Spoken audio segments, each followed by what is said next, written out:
Hey everyone, it's Pappas here with another recap of my week.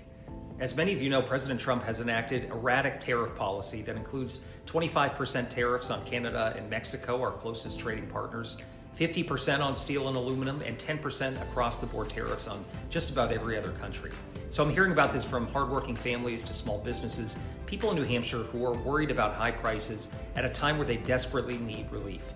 On Monday, I sat down with a great New Hampshire small business, Gen Tent in Brentwood, to hear about the impact of these tariffs on their business. Mark Carpenter, who's the founder of the business, talked to me about how one new part that he needs to produce his product will go up about 30% as a result of these tariffs. This is a business with just 12 employees, and the impacts will be devastating. On Thursday, I introduced legislation, the Small Business Liberation Act, which would exempt small businesses from the tariffs announced by President Trump on his so-called Liberation Day. I'm also supporting efforts to force a vote on legislation to overturn the president's tariffs on Canada and Mexico.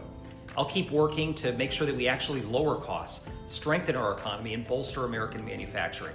On Thursday, the House passed the HALT Fentanyl Act, sending it to the president's desk.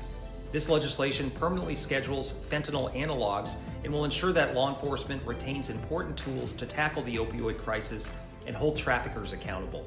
I've spent 5 years trying to finalize this measure, working with law enforcement and the research community to make sure that our communities have the support they need to confront addiction head on.